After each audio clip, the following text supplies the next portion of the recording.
privileged.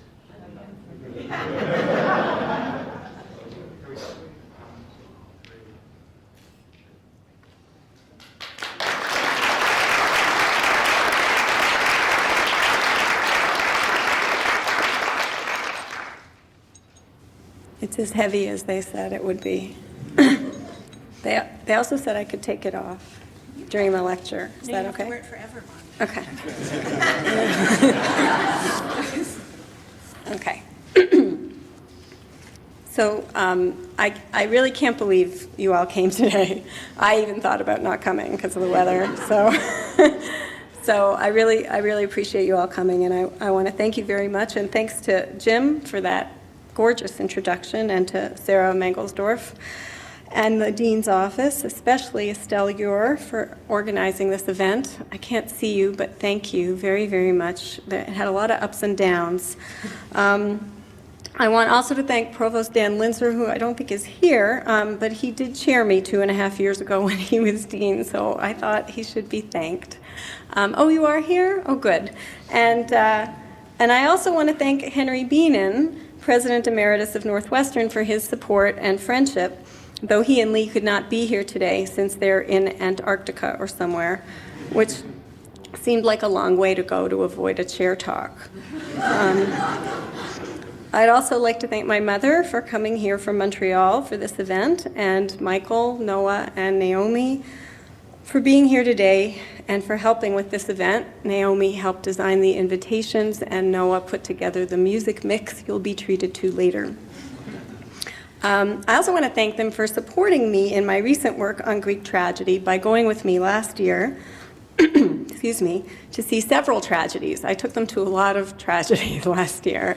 And we went to Antigone and to several others, ending finally with Othello. I still remember how at the end of Othello, Naomi, who was 9, turned to me and asked, "Why are so many people dead at the end of the plays you take us to?" That was the last one we went to. I'd also like to thank Bob Nelson and the American Bar Foundation for the ABF's support over the years, which includes a research assistant. This year my RA is Rachel Ricci, a graduate student in political science who provided research assistance for this talk and also put together the PowerPoint presentation that you'll be seeing.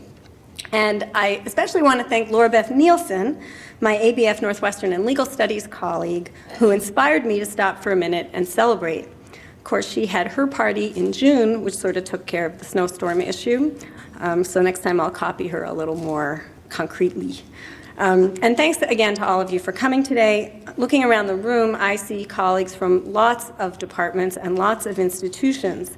And I see enormous numbers of people whose collegiality I treasure and whose work has been tremendously influential. I wasn't able to cite you all by name, but I cited several of you in the footnotes and a couple of you by name in this talk. I just want to say how transforming it's been for me to be at Northwestern these last 10 years and to be able to read your work and go to your talks. And I don't say that said that much. And when I do, it's always because I want to learn more. And I really appreciate having had the opportunity to learn from all of you. Finally, I want to say how particularly pleased I am to occupy a chair named for Sarah Rebecca Roland, who was the first woman to graduate from Northwestern in 1874. I know a little bit about what that might have been like to be the first. I was the first in my family to pursue postgraduate work, and there was no path in place for me to follow. Indeed, it wasn't expected I would work for a living at all, incredibly, given it was the 1970s. Marriage was supposed to be my career path, as it was Sarah Rebecca Roland's 100 years before. Happily, I had opportunities that Roland did not. When Sarah Rebecca Roland went to classes at Northwestern, she likely encountered a male faculty member who was famous at the time for one thing. When he ran into one of the few women students of the day, he had a habit of saying, "Found him yet?" Yeah. For my part, I, as an undergrad, ran into male faculty who said, "Have you considered graduate school?" These men took me under their wing. I never did exactly what they told me to, but without them I couldn't possibly have imagined an academic career. Because of them, I've had the great good fortune to be able to teach, write, and think for a living. for which I'm very grateful.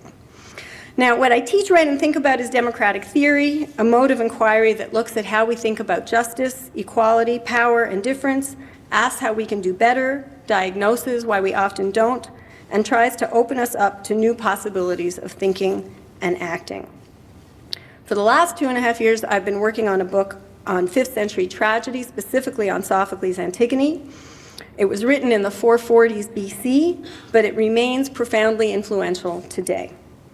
Just last year, the play was performed all over the world, on the West Bank and in Israel, in Chicago, in Perth, Australia, and in London, where we all saw it actually last year. It was a horrible operatic production. And right now, at this very moment, Fugard's retelling of the story in The Island is playing in Chicago. In short, the play remains very much alive. In political and feminist theory, the play serves as a touchstone for arguments about civil disobedience, since that's what the play's heroine is famous for. But in keeping with democratic theory's mission, I think it's worth asking, what other work does this play do? How does it frame our sense of political possibility? And given that it is so powerful, might it have other as yet unexplored resources that we could work with today? And finally, I want to ask tonight, how are our politics affected by classical receptions? That is, beyond the question of whether certain comparisons to Antigone are right or wrong, well or ill judged, what are we doing when we classicize contemporary politics and compare contemporary political actors to Antigone, calling them the modern Antigone and such? So I'm going to summarize the play before analyzing it. Then I'm going to give a close reading, because that's what we do in political theory. I'm going to give a close reading of part of the text. And then I'm going to pull back out and say a few things about both contemporary democratic theory and some contemporary Antigones and what's at stake in thinking of them that way or not. So first of all, the play's action. You'll need this.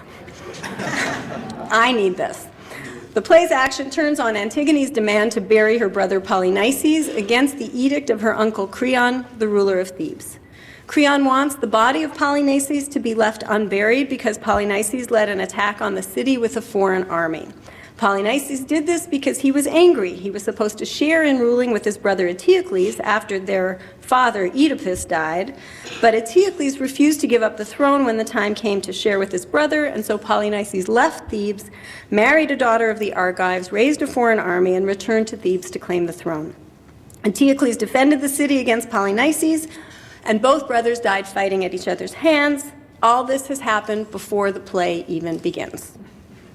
The play opens with Antigone telling her sister Ismene that Creon, their uncle, has declared himself the ruler of Thebes, now that both their brothers are dead, and he's begun his reign with the declaration that Eteocles will be buried with full honors since he defended the city, but Polynices will be left out to rot. Anyone who violates the edict will be punished by death. Now, Antigone is repulsed by Creon's edict. She buries her brother, claiming the dead are all equal, that the law of the gods is on her side. Creon sentences her to death, immuring her in a cave with just enough rations to last a few days, and there she's left.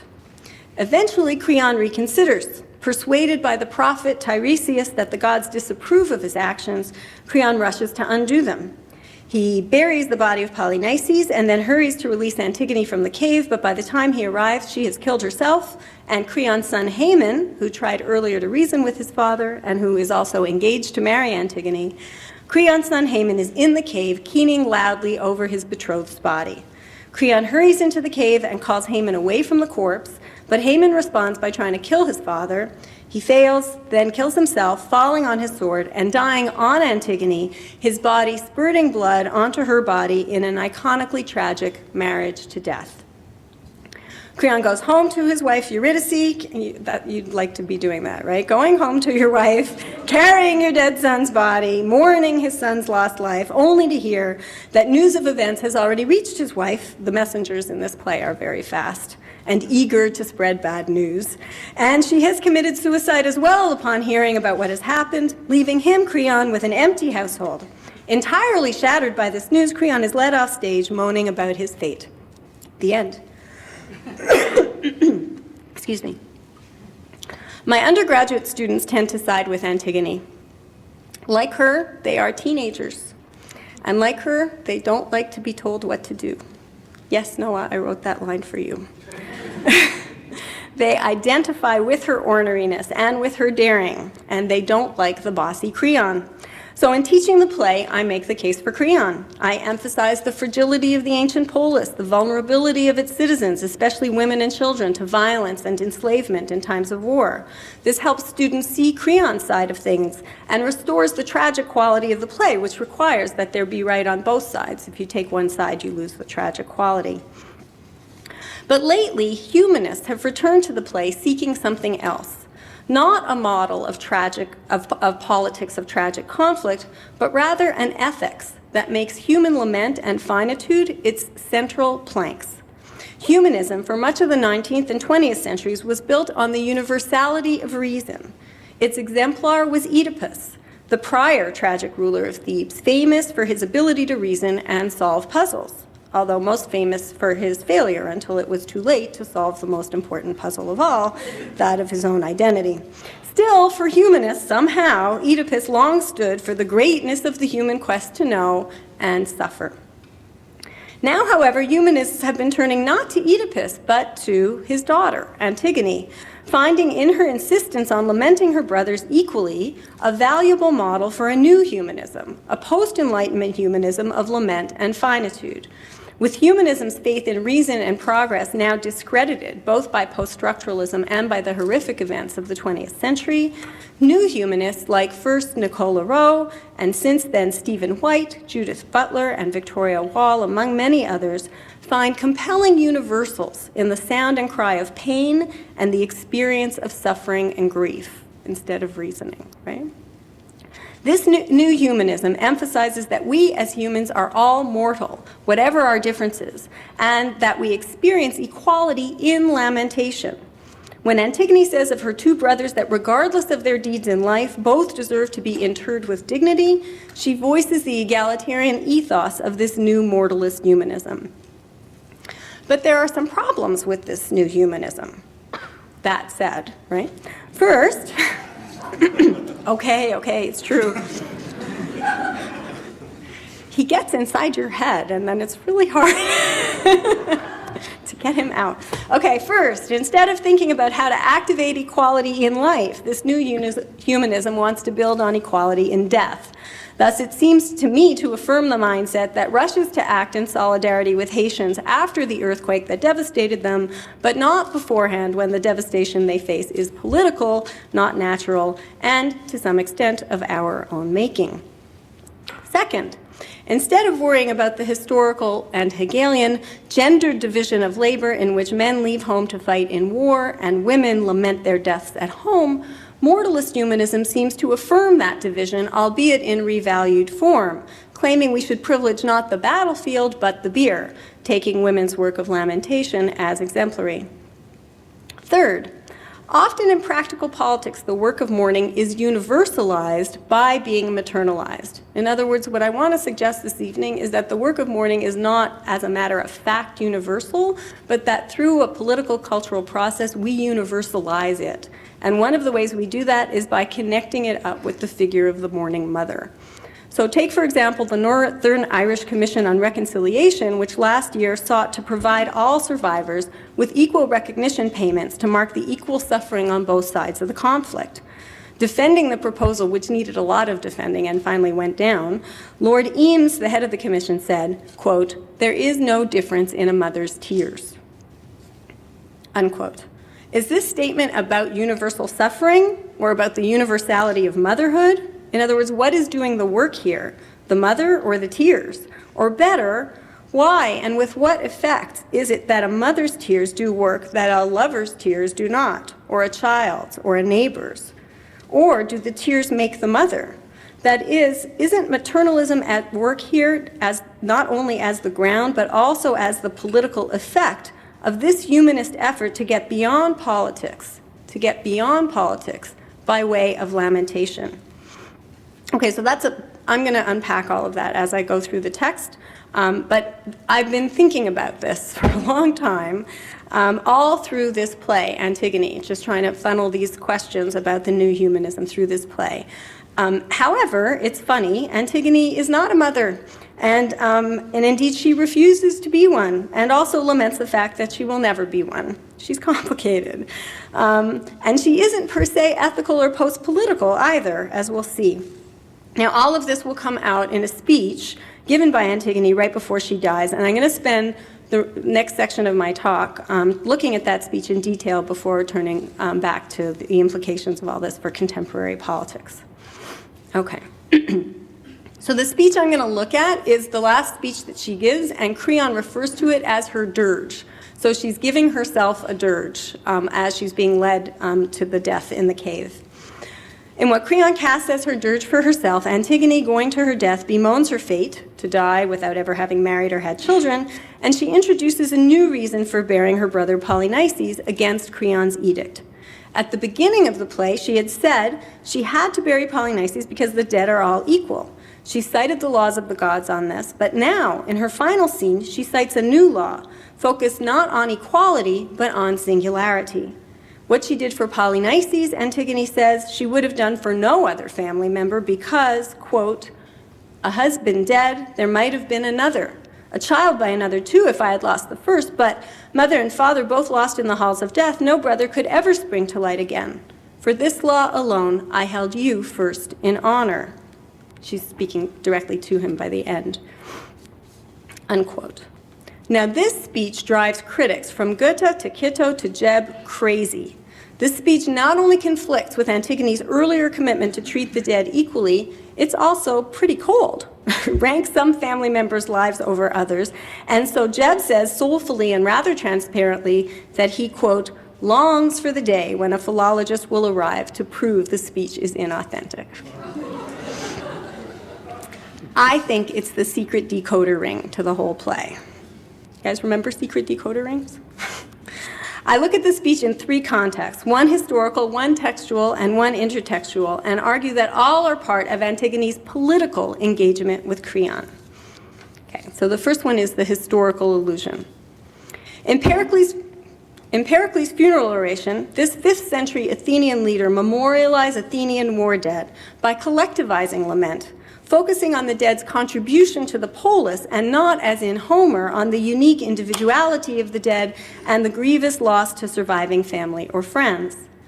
In the 5th century, loud laments, now identified with women and featuring calls for vengeance, were banned, and the more sober epitaphios logos, or funeral oration, took their place.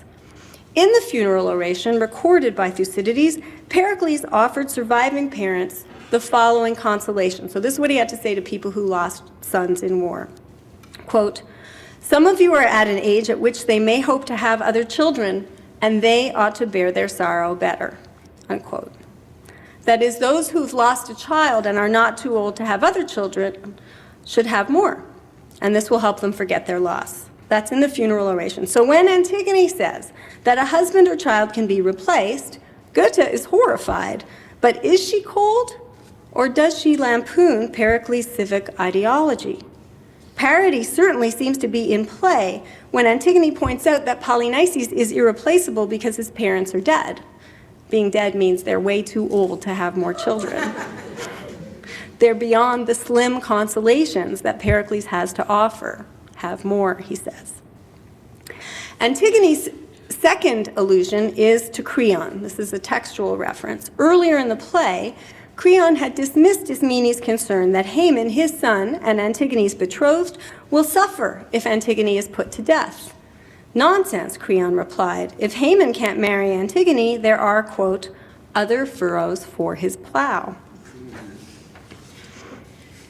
In her dirge, Antigone takes up that male position for herself. If she ranks a brother above a husband, that is, she all but says, because there are other furrows for her plow too, or other plows for her furrow. She can always have another husband.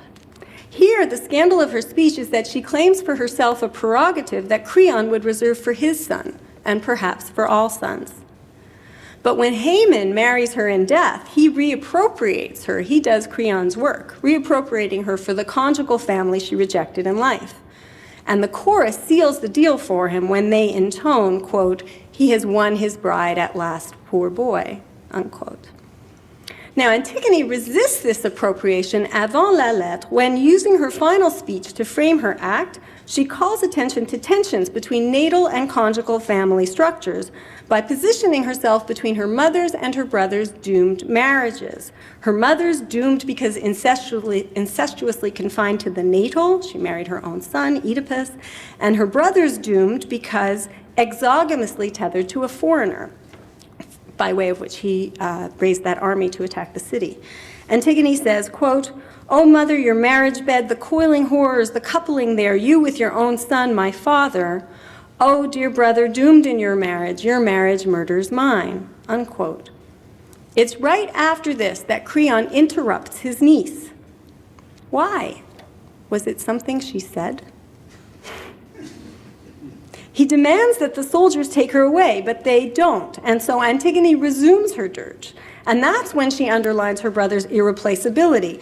But as she does so, her voice and meter change, helping some, like Goethe and Jebb, to argue that this speech is in fact a later edition, called a crux, I now know from Jeff Maston's work presented last month in the Early Modern Colloquium. But Antigone's change in voice and meter may signal something other than inauthenticity. Excuse me. Here Antigone subtly cites a story told by Herodotus in his histories, the story of Interphrenes' wife. This is the third allusion, the intertextual allusion to Herodotus' histories, and here's the story as Herodotus tells it.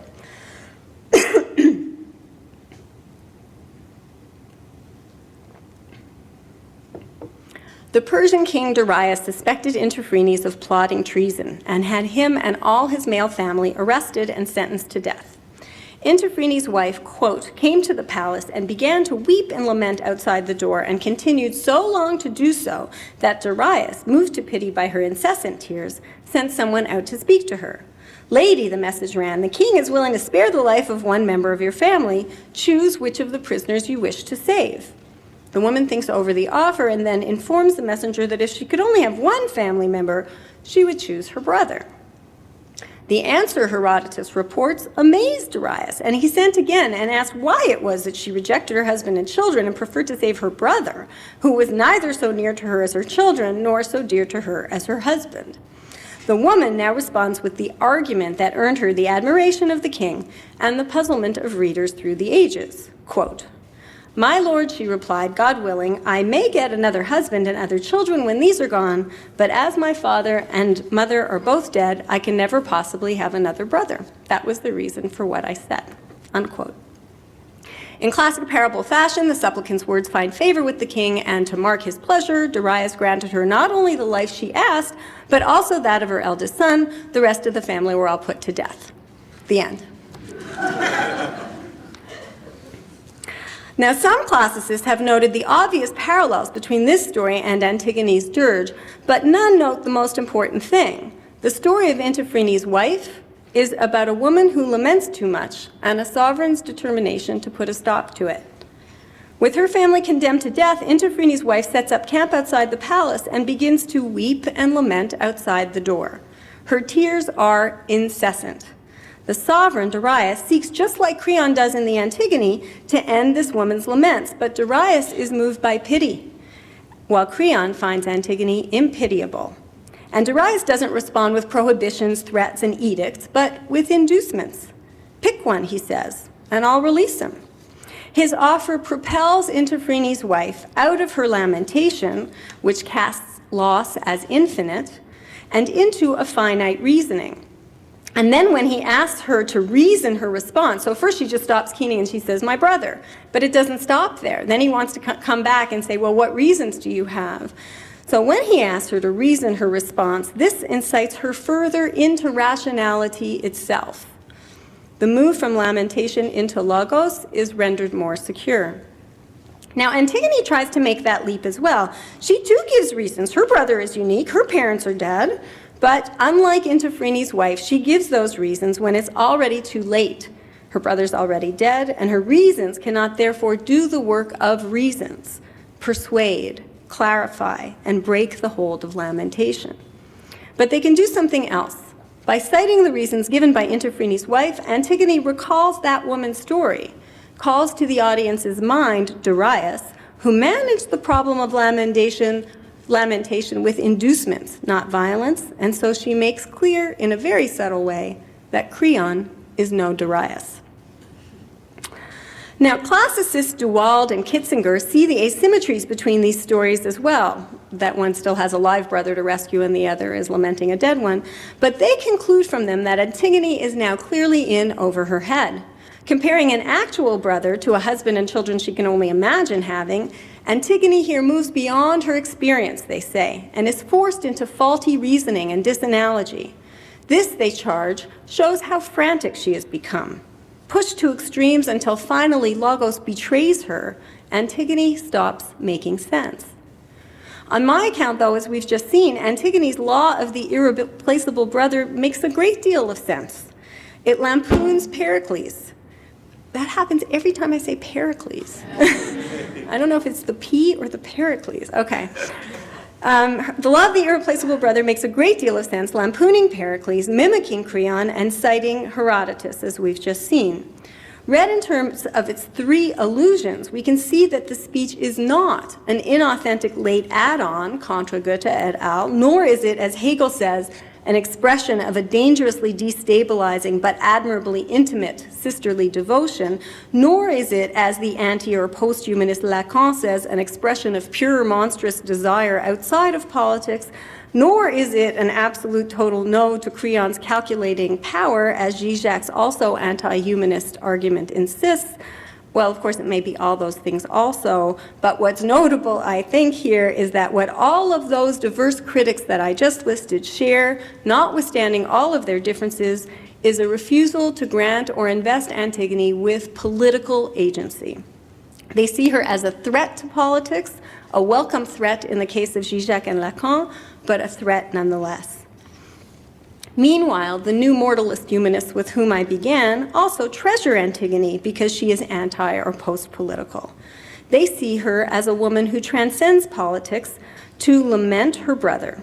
She homes in on the fact of finitude by which moralist humanists claim we are all defined and out of which they hope a new ethical equality may yet be founded. Thus, the humanist ethical and the anti-humanist monstrous totalitarian readings all cast Antigone as herself beyond or above politics, and this to me suggests, all by itself, that it's worth lingering a bit longer with the one possibility they converge to exclude, the possibility that Antigone acts politically, a point Mary Dietz argued 20 years ago, but which I pursue here in a different way, by way of the three allusions tracked here in the supposedly inauthentic speech, which show her intervening into 5th century burial politics, kinship politics, and polis politics. Okay, but the implications of reading Antigone as a political actor exceed the 5th century. Indeed, parody, mimicry, citation are all exemplary of what the contemporary theorist Jacques Rancière calls the politics of disagreement. Rancière's aim in his work is to give an account of how it is that those who do not count in a society come to make themselves count. How do they acquire voice when the sounds they make are dismissed as mere noise or nonsense? Rancière says they use parody, mimicry, citation, and they take advantage of what he calls the excessiveness of language. He calls that its literarity. Dissidents mobilize that excessiveness to disrupt the dominant order, what Rancière calls the police order. It seems too perfect, really, that such excessiveness or literarity should be most in evidence in the triply elusive speech I've attended to here, a speech of suffering that is also, like all cruxes, much suffered over by critics. Now, how do those who, on Rancière's account, seek equality, because that's the most important thing for Rancière, get around the problem of their own illegibility? They can't make claims in terms of existing identities because those existing identities are part of the existing order of inequality. So take the example of the stateless or the undocumented. The identity human, from which they could claim human rights, is important to their claim to be treated with dignity, but it fails to ground their much-needed claims to refuge, because refuge calls on the resources of particular communities or countries. The identity citizen, by contrast, is powerful enough to ground such claims, but it's inaccessible to the stateless. They are citizens of faraway places that have no refuge to offer, and they seek refuge in places that don't recognize them as citizens. So with the humanist identity human and the civic identity citizen, each incapable of grounding their claims, undocumented or stateless people must get creative. Rancière argues for a third option in which they do not embrace the identities already on offer, but instead, quote, work the intervals between them, unquote, often using parody, mimicry, citation to do so, all themselves interstitial rhetorical devices, moving between the serious and the comic. Now, critics for centuries have interpreted Antigone as embracing one or another identity. For example, she's said to represent the private or family goods against the public and the will of the state. Others, like Lacan, have embraced her as an anti-identitarian tout court, who represents the true desire that sometimes exceeds and destabilizes all identities. But Rancière's idea of working the intervals invites us instead to see that Antigone actually inhabits the two identities that are in contention in this play, and then works the intervals between them. So very briefly, I'll recap how that works in the play, and then I'll move on to the conclusion. First, Antigone performs the accepted rites for Eteocles in complete accordance with the logocentric and Periclean polis's funerary requirements. Then, she later performs lamentations to a T as they were outlawed by the Periclean polis, keening in broad daylight and loudly calling for vengeance over Polynices' body. Finally, in her third and final performance of lamentation, her dirge for herself, she does exactly what Rancière's political actors do when they work the intervals between the identities whose oppositional logic might otherwise have frozen them. Her dirge neither conforms to the expected form nor simply violates it. Instead, she parodies, mimics, lampoons, and cites the stories, figures, and speech of the powerful, insinuating her views into their discourse, not absolutizing her views, as Zizek says, nor losing hold of her capacity to make sense, as DeWalt and Kitzinger argue. Moreover, the idea of working the intervals applies nicely as well to the philosophical reception of Antigone, in which she is claimed by both humanists and anti-humanists. We can say that she's neither and both, that she works the intervals between them as well, and models what we might call an agonistic humanism, neither humanist nor monstrous per se, or both. So let me conclude by bringing this analysis to bear on more current events by looking at some contenders for the status of a modern Antigone. One is Cindy Sheehan, who, after her son Casey died fighting in the Second Iraq War, set up camp in Crawford, Texas, outside George Bush's ranch and protested the war. Another is Lila Lipscomb, the mourning mother of Michael Moore's film Fahrenheit 9/11, whose son dies in the Second Iraq War. Are these women like Antigone, or are they more like Interphrenes' wife, who keens outside the palace in a way that conforms to a practice that is called in Hebrew shtadlanut? Shtadlanut is most famously exemplified by Mordecai in the biblical book of Esther.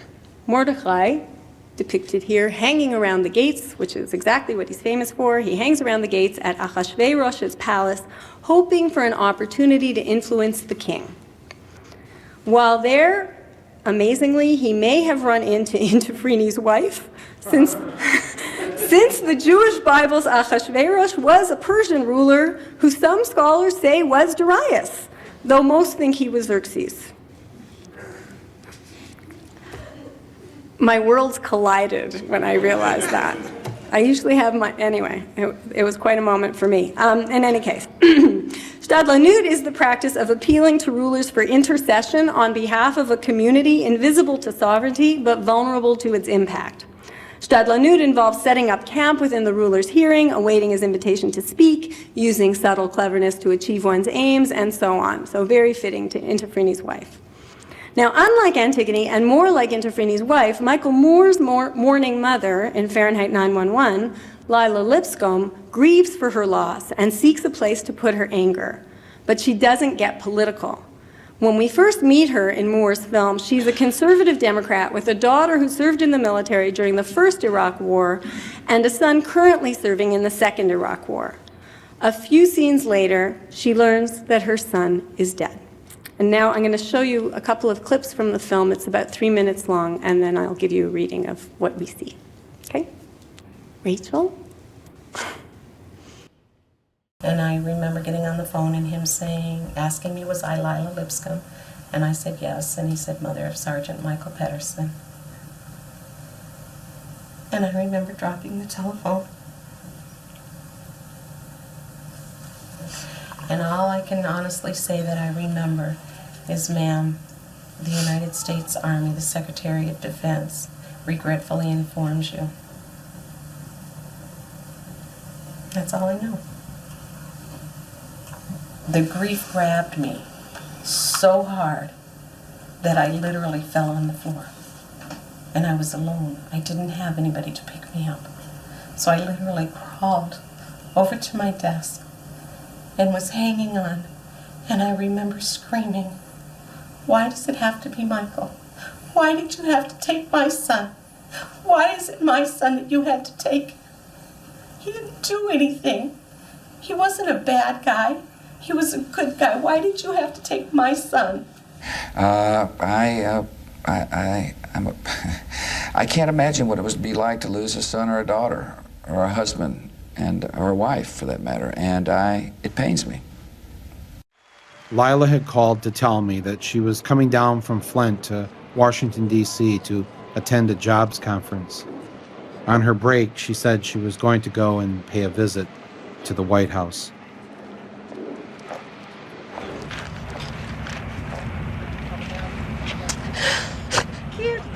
Who's killed children? Iraqi children. My son killed. Kill my people in Spain. Yesterday. Yes. These false lies kill people, your children too. Yes, my son. They have no business to do in Iraq now. And they're killing all these young Americans. Yes. For what? For oil. Bush is a terrorist.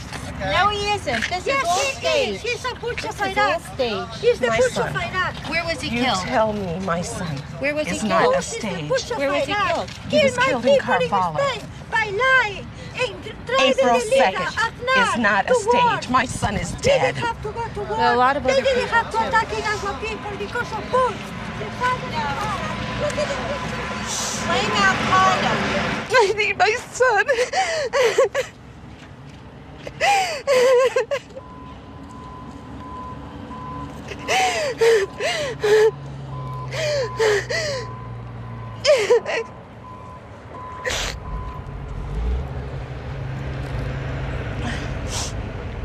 God's tougher than I thought it was gonna be to be here.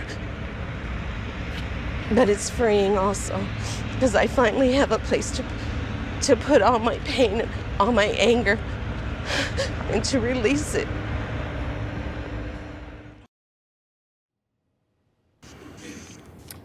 So, as you just saw, Lila Lipscomb takes up the subject position of Stadlan. She goes to the White House. But en route, she has an unlikely encounter with a woman, a stall protester in Lafayette Park, whose cardboard shelter is festooned with pictures of dead babies, and who blames Bush for lives lost in Spain. While the woman makes her charges, Lipscomb nods in shared vulnerability and murmurs, yes, my son too. Here the women experience their commonality as mortals and mourners. But the parties here are also easily driven apart, which is one of the concerns about mortalist humanism. They're soon interrupted by a third conservative-looking woman who stumbles on the scene and questions its authenticity. Is it a crux? It is staged, she says, for the camera's sake, as she contradicts the stall protester and rejects Lipscomb's lament, first with disbelief, oh yeah, where did he die? And then, by cruelly countering her validating facts, with neo-Periclean cold equality. There are a lot of other people too. This is not untrue, but it isn't only true, and it drives Lipscomb away from the scene of potential political awakening. She leaves solidarity with the stall woman behind, and alone turns to the White House to lament her singular son. In some, Moore depicts Lila Lipscomb as a woman brought down by grief and incapable of political engagement, beyond the Stadler-Nude of Interfrini's wife. In real life, however, Lila Lipscomb joins Cindy Sheehan in political activism, but you wouldn't know that from the movie. Now, by contrast with Lila Lipscomb, Cindy Sheehan is depicted in the media as a mourning mother radicalized into activism by her loss and by the regime's effort to instrumentalize that loss on behalf of the ongoing Iraq War. Sheehan seeks not recognition of her loss, but the right to script it otherwise, not as a reason to win the war lest her son have died in vain, which is the official Washington script under Bush-Cheney, but rather as a reason to stop the war so that others will not suffer as she has. When Sheehan sets up camp outside Bush's ranch, she does so not to mourn so he might hear her, as in Stadler-Nude, but rather to interrupt the ascribed role of mourning mother. Instead of taking up the Gold Star mother identity offered to those who have lost children in the military, Sheehan helps found Gold Star Families for Peace. Lila Lipscomb is part of that founding as well. The organization is a pacifist parody of the official organization of maternal mourning. It prizes peace over sacrifice and includes all self-identified family members, not just mothers.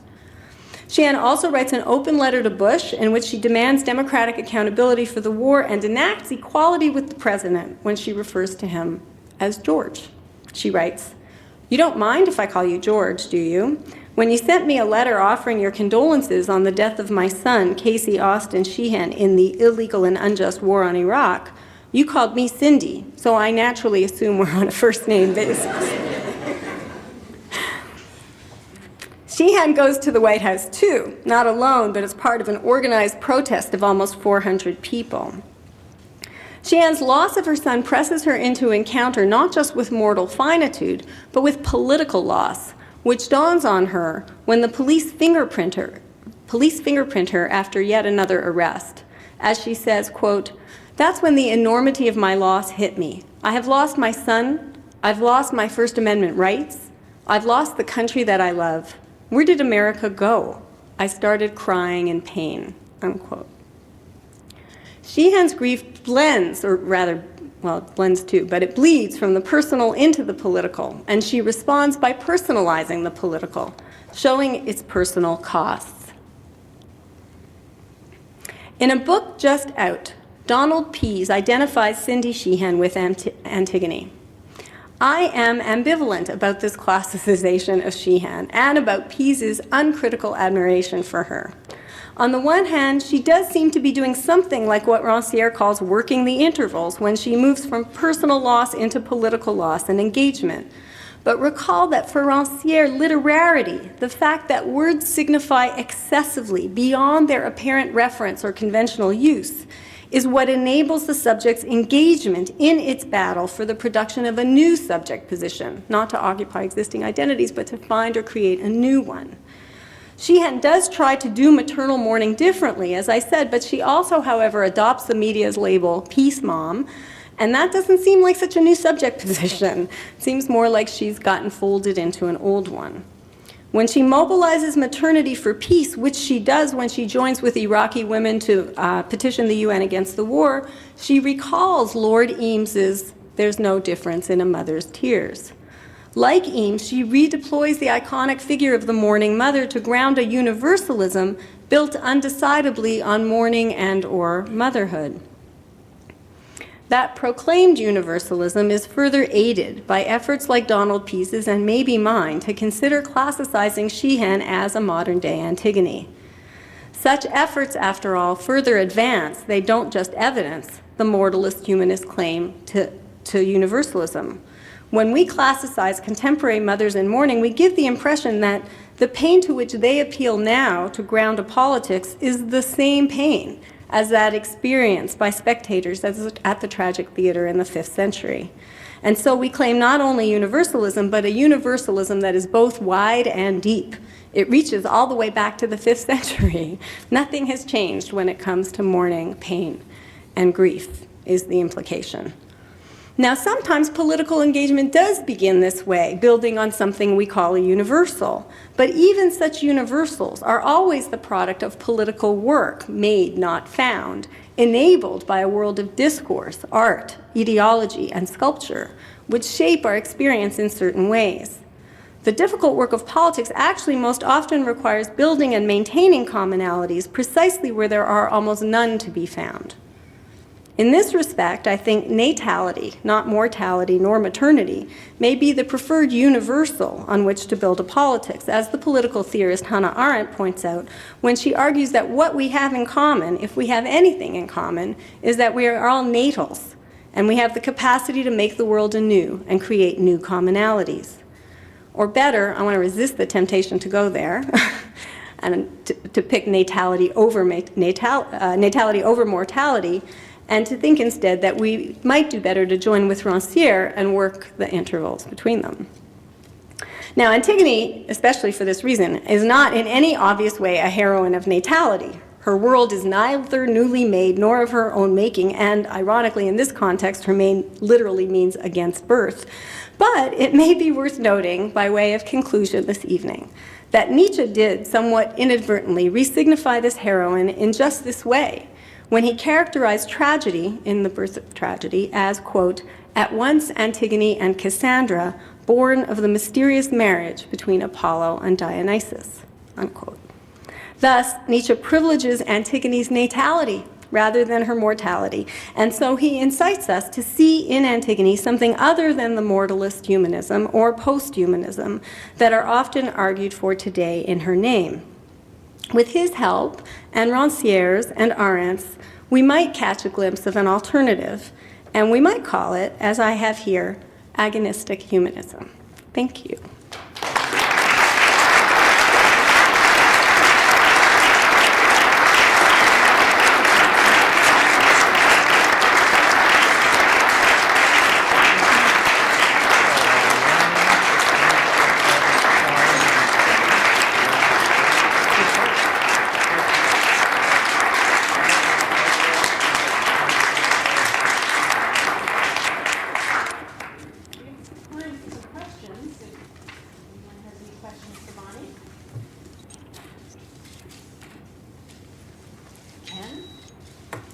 Well, it's not a question, it's an observation that just occurred to me, which is that at the end of the Iliad, it's mourning that brings together Achilles and Priam. Here's that Priam's whole city is about to go under, and they're enemies, and yet they have a moment, a very sort of moving moment, a touching moment of humanity, precisely because they both lost someone that they deeply loved. Yeah, that scene is actually a central piece of Stephen White's argument, one of the people I mentioned as being one of these new mortalist humanists. So he likes that scene a lot too. I'm certainly not going to say after everything I said that there are not abundant instances in our Western literature and sculpture and public ideologies of shared mourning being a way to rise over and beyond politics. Because there are. That's actually one of the problems to which I'm responding. Not that we have those, but that they become the raw material for the development of a new humanist ideology that claims that in that is where we'll find a new post-political possibility, whereas instead I tend to think that every time we try to find a post-political possibility, we just sink further into some political actuality. So that would be, my response. But another response I could also point out is that in that scene, they don't just come together around lamenting. They also come together around food. They feast together that evening, and there's women involved, and Priam leaves hastily. He doesn't wait for Achilles to wake up in the morning. So he doesn't really trust him to stay in that mortalist humanist place for very long. So it's truth, not peace, and it makes a bit of a difference when you're trying to use it as an anchor for a political event, right?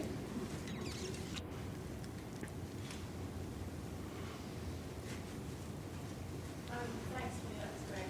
I was just wondering whether you could go back to a couple of moments near the beginning of this book, where you talked about what I think you what I think. Stand up, Tina, because I can barely hear you. I think people might not hear you. Go ahead. You talked about the two different reasons that Antigone gave for, or the different reasoning that she gave. First of all, when she talked about equality and therefore limitation, and then the passage that you were focused on, when she talks about singularity. And I'm wondering whether there might be, and I'm not sure how you ultimately wanted to read that, whether you wanted to suggest that they could be read together, but I'm wondering if you can say something more about that. I'm thinking specifically of a book I just happened to finish reading by Moira Friday, where she makes an argument about equality. If you understand equality as affirming singularity, rather than sort of equality in sameness, there's actually a way of kind of reading that irreplaceability passage in terms of a kind of political brotherhood that might fit into your reading. So. Yeah, I think there are other ways to sort of solve the problem of this crux. You know, there are other ways to show that there isn't a terrible contradiction and that we don't need to long for a philologist to prove the inauthenticity of the passage. And that is a perfectly good one, and I had something like it in here and cut it just because I wanted to have a more focused narrative. The way that I argued it was by pointing out that Hannah Arendt tries to sort of put together equality and singularity, and that's the function of the term plurality in her work. Plurality is a kind of commonality that doesn't deface singularity, so everyone is equal and everyone's individuated. So you can find the resources for that in her work, and I think Fredinger does it more in the context of Latin American politics, right? I don't remember. Oh, okay. Yeah. So I think there is a way to do that. I'm not normally, however, someone who's interested when there's a contradiction in a text. My orientation is not normally towards solving the problem. My orientation is more towards thinking about what problem is getting worked out through this contradiction. And so I was somewhat surprised to find myself really excited to have solved the problem of the inauthentic speech, which is really a fun place to be for a little while, feeling like maybe you're right instead of just being maybe interesting at best, So for me, this is sort of a whole new feeling and a whole new relationship to the text. And that's why when I said that, I had that list of, she's not what Lacan says, the speech is not what she checks, and then at the end I said, well, maybe it is all those things too, because I don't want to settle the problem that's posed by this speech. But I think that the speech is being problematic almost tells us more about the romantic yearnings and the yearnings for consistency of a particular kind and the insistence on her ethicality and her anti-politicality than it tells you anything about the speech. So in a way, solving the problem seemed like the right thing to do in this case. I wonder how, you said earlier that you try to create a balance between Creon and Antigone when you're teaching the thing, and this seems to be a mortally difficult thing to do. I mean, it isn't just teenagers that any normal person going to this play is nauseated by Creon. And furthermore, I don't think it's a modern feeling because the soldier who's the bon voyant sensual is quivering with terror that the songwriter is doing, not just the bitchy teenager. That's not my word. I didn't say that. It's really hard to make it into anything sympathetic, I think. Yeah, I'm a really committed teacher. Yeah. It is hard, but it's worth doing, actually, and it is possible to do it. So, the very first speech that he gives is fairly reasonable, and things go south from there. It's true, but, the initial... what I tell them is, imagine this had just happened to you. Someone, who's a beloved son of the city has just come back with a foreign army, and for a few minutes or a few hours, you actually thought he might win, and you and your children were going to be sold into slavery. And then a new ruler comes in and says, enough with these people. We're getting rid of this royal family. We're not going to follow in their footsteps anymore. We're going to break the hold of fate.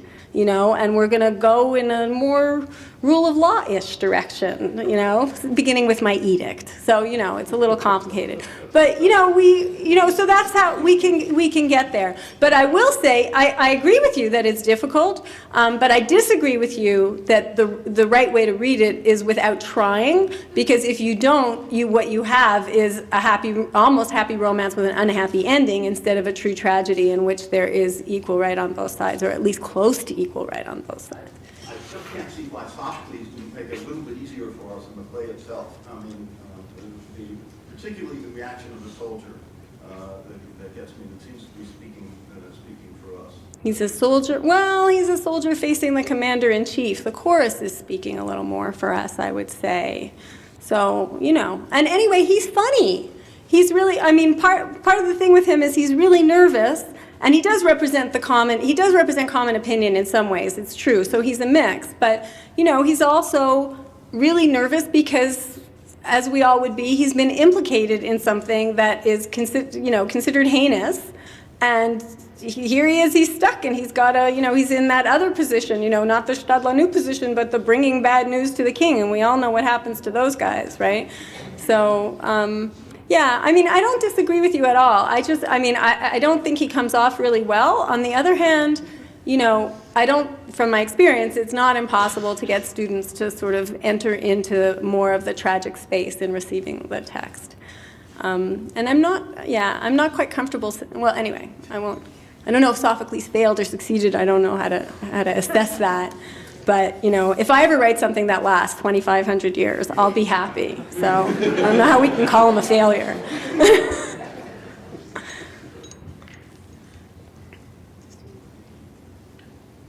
else? If not, please stay and join us for a drink. Please go to the back of the room so our social events crew can move all these chairs and put some tables for food. Okay? Thanks. Thank you.